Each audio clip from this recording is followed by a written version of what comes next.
तो स्वागत है आप लोगों का फिर से एक बार हमारे YouTube के चैनल में। जैसा कि आपको बता दें, यहाँ पे आप लोग के लिए एक नई वैकेंसी निकल के आ रही है हरियाणा की तरफ। हरियाणा का टीजीटी पोस्ट यानी ट्रेंड ग्रेजुएट टीचर के लिए यहाँ पे वैकेंसीज निकली है। लगभग 7,471 पोस्ट आपको देखने को मिलने वाली है। इससे रिलेटेड एक नोटिफिकेशन भी रिलीज हुआ है, आइए उसको भी देख लेते हैं। यदि नोटिफिकेशन देखेंगे तो ये रहा इसका ऑफिशियल नोटिफिकेशन। इसको आप लोग डाउनलोड कर सकते हैं, हमारे टेलीग्राम चैनल है, वहां से इसको एक बार डाउनलोड करके आप लोग पढ़ सकते हो। जो भी आपके डाउट होंगे एक बार कमेंट करके पूछिएगा, तो वो सभी चीजें मैं आपको बता देने वाला हूँ। लेकिन उससे पहले चलिए जो इसका ऑफिशियल नोटिफिकेशन है, उससे पहले जो इंपॉर्टेंट पॉइंट्स है उसको देख लेते हैं, उसके बाद चलेंगे इसके ऑफिशियल नोटिफिकेशन की तरफ। तो चलिए इस वीडियो को शुरू करते हैं। मैं रोहन आप लोगों का स्वागत करता हूँ और ये आशा करता हूँ कि आप लोग इस चैनल को देखिएगा, शेयर कीजिएगा एंड सब्सक्राइब जरूर से जरूर कीजिएगा। यदि वैकेंसी की बात करते हैं तो ये आपके निकल के आ रही है हरियाणा की तरफ से। और हरियाणा का स्टाफ सिलेक्शन कमीशन है, वो आपका एग्जामिनेशन कंडक्ट कराने वाला है। वही आपका यहाँ पे जो एडवर्टाइजमेंट है उसने रिलीज किया गया है। लगभग 7,500 वैकेंसीज आपको देखने को मिलने वाली है। इसके एलिजिबिलिटी क्राइटेरिया को यदि आप लोग फुलफिल करते हैं तो इस फॉर्म को आप लोग जरूर से जरूर अप्लाई कीजिएगा। यदि इंपॉर्टेंट डेट्स की बात करते हैं तो जो एप्लीकेशन है वो आपका 23 फरवरी से यह फॉर्म फिलअप होना स्टार्ट हो जाएगा और इसे आप लोग 15 मार्च तक इस फॉर्म को आप लोग अप्लाई कर सकते हैं। जो लास्ट डेट है पेमेंट का वो भी आप लोग यहाँ पे देख सकते हैं, 20/3 रखा गया है, यानी 20 मार्च तक आप लोग इसका जो फी पेमेंट है वो आप लोग कर पाएंगे। एग्जाम डेट की बात करते हैं तो ये आपका जैसे ही आएगा वो आपको बता दिया जाएगा ईमेल आईडी के थ्रू, इन और फिर एसएमएस के थ्रू, या फिर आप हमारे इस चैनल को सब्सक्राइब किए रहेंगे तो भी आपको पता चल जाने वाला है। चलिए एप्लीकेशन फी की बात करते हैं। जो जनरल कैंडिडेट है उन्हें 150 रुपए लगने वाले हैं, जो जनरल से हैं, ओबीसी से हैं, अदर स्टेट से हैं। वहीं हरियाणा के रिजर्व कैटेगरी के लिए 35 रुपए लगने वाले हैं। जो फीमेल है उनके लिए 75 रुपए लगने वाले हैं, जो जनरल से हैं, ईडब्ल्यूएस से हैं हरियाणा की, और हरियाणा की रिजर्व कैटेगरी के लिए यहाँ पे 1800 रुपए लगने वाले हैं। जो भी पेमेंट मोड है आप लोग ऑनलाइन या ऑफलाइन किसी भी तरह से इसका जो पेमेंट है आप लोग इजिली कर पाएंगे। चलिए आगे यदि हम लोग बात करते हैं, जो एज लिमिट है वो आपका मिनिमम 18 वर्ष होना चाहिए, मैक्सिमम 42 वर्ष होना चाहिए। जो एज में रिलैक्सेशन देखने को मिलता है, जैसे कि ओबीसी को, एससी को, एसटी को, तो आप भी यहाँ से एज में जो रिलैक्सेशन है उसको ले सकते हैं। चलिए चलते हैं इसके ऑफिशियल नोटिफिकेशन पे और देखते हैं क्या इंपॉर्टेंट पॉइंट्स हैं।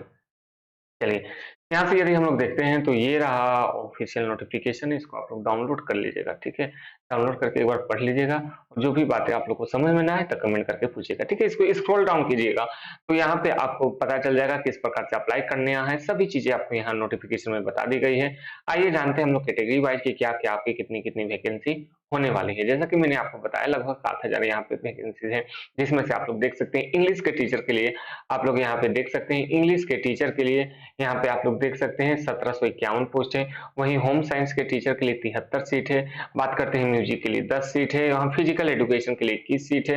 एक टीजीटी आर्ट के लिए यहाँ 1443 पोस्ट है। संस्कृत के लिए 714 पोस्ट है। वहीं या बात करते हैं साइंस के लिए 1297 पोस्ट है। वहीं उर्दू के लिए यहाँ पे 21 पोस्ट रखा गया है। आप लोग कैटेगरी वाइज यहाँ पे इसको चेकआउट कर सकते हैं, ठीक है? यदि एलिजिबिलिटी की बात करते हैं तो सबसे पहले आपका बैचलर डिग्री होना चाहिए, मिनिमम 50% आपका मार्क्स होना ही चाहिए, ठीक है? इंग्लिश में, और एज अ कोर सब्जेक्ट आपका होना चाहिए, ऑनर सब्जेक्ट होना चाहिए, और साथ ही साथ में आपने जो बीएड किया है वो बीएससी से होना चाहिए, ठीक है? चलिए इन सब के अलावा 4 और कैटेगरिया दिया है, आप लोग इनमें से किसी को भी फुलफिल करते हैं तो आप लोग इस फॉर्म को अप्लाई कर सकते हैं।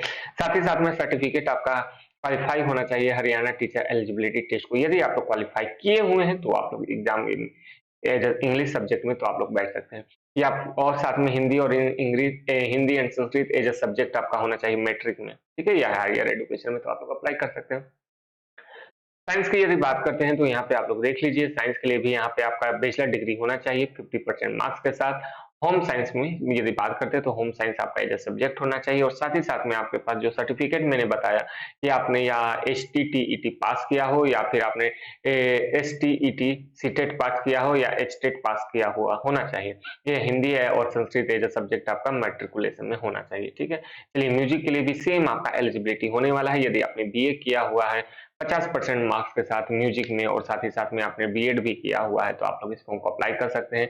एंड सेम आपके पास सर्टिफिकेट होना चाहिए, हिंदी संस्कृत आपका मैट्रिकुलेशन में होना चाहिए, ठीक है? बात करते हैं बेरासी जो अगला पूछे फिजिकल एजुकेशन के लिए। अगेन आपने ग्रेजुएट यदि किया है बैचलर ऑफ फिजिकल एजुकेशन में तो आप लोग अप्लाई कर सकते हैं, और साथ ही साथ में आपके पास ये दोनों होना कंपलसरी है। अगेन आपके लिए आर्ट्स के लिए भी है, यदि आपने बीए किया है या बीएफए किया है 50% मार्क्स के साथ तो आप लोग इस फॉर्म को अप्लाई कर सकते हैं। लगभग लगभग सब में आपका ग्रेजुएशन खोजा गया है, यदि आपने एज अ सब्जेक्ट में आपने किया हुआ है, और साथ ही साथ में आपने यदि डिप्लोमा माफ कीजिएगा बीएड किया हुआ है तो आप लोग इस फॉर्म को अप्लाई कर सकते हैं।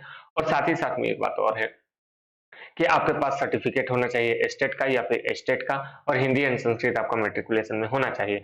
और यदि हम लोग बात करते हैं साइंस के लिए, तो साइंस में यहाँ पे देख लीजिएगा कि यदि आपने बीएससी किया है तो आपका एज अ सब्जेक्ट आपका combination physics, chemistry, botany, geology या फिर मैथ्स एज अ आपका कॉम्बिनेशन में आपका होना चाहिए। ठीक है, चलिए इसी तरह से आप लोग इन सबको देख लीजिएगा। आइए जानते हैं हम लोग का एग्जामिनेशन से रिलेटेड क्या क्या आपके एग्जामिनेशन में पूछा जा सकता है। ठीक है, तो उसके लिए आपको नीचे स्क्रॉल करना होगा। नीचे स्क्रॉल कीजिएगा तो यहाँ पर एज से रिलैक्सेशन से रिलेटेड चीजें यहाँ पे दी है, आप लोग वहां से उसको चेकआउट कर सकते हैं। रिजर्वेशन किस प्रकार से मिलने वाला है आप लोग वहां से इसको चेकआउट कर सकते हैं। चलिए हम लोग बात करते हैं कि आखिर आपके एग्जामिनेशन में क्वेश्चंस किस प्रकार से पूछे जाने वाले हैं। चलिए यहाँ पे देखिए सिलेक्शन प्रोसेस किस प्रकार से होने वाला है। सबसे पहले आपका एग्जामिनेशन, दो एग्जामिनेशन आपके जो है 95% आपके रिटन एग्जामिनेशन से निकाले जाएंगे, वहीं socio economic criteria and experience पे आपको 5% मार्क्स दिए जाएंगे। ठीक है, चलिए 95% आपका मार्क्स सिलेबस एंड आप लोग इस वेबसाइट पे जाके इनका जो सिलेबस है वो चेकआउट कर सकते हैं। लेकिन उससे पहले आप लोग जान लीजिए कि जो भी क्वेश्चन आपके होंगे हिंदी एंड इंग्लिश में होने वाला है। 100 क्वेश्चंस आपके होने वाले हैं, हर एक क्वेश्चन के लिए आपका 0.95 मार्क्स यहाँ पे दिए जाने वाले हैं। और यहाँ पे आपका जो समय है 105 मिनट यहाँ पे समय दिया जाएंगे। 5 ऑप्शंस आपको देखने को मिलने वाले हैं। ठीक है, चलिए और यहाँ पे किसी भी प्रकार का यहाँ पे नेगेटिव मार्किंग आपका नहीं होने वाला है। चलिए इतना ही था इस वीडियो में जो कि आपके लिए जानना बेहद ज्यादा जरूरी था। और इन सब के अलावा जो भी डाउट होंगे तो आप लोग कमेंट करके एक बार पूछिएगा, तो वो सभी चीजें मैं आपको नीचे भी बता दूंगा, कमेंट करके थ्रू आपको रिप्लाई के थ्रू बता देने वाला हूँ। तो चलिए अब इस वीडियो को समाप्त करते हैं। ये वीडियो कैसा आपको लगा है कमेंट करके जरूर से जरूर बताइएगा। टेलीग्राम चैनल पे फॉलो कर लीजिएगा और साथ ही साथ में इंस्टाग्राम पे, और यहाँ पे यदि अभी तक आपने सब्सक्राइब नहीं किया है तो कर लीजिए। आज के लिए इतना ही, थैंक यू।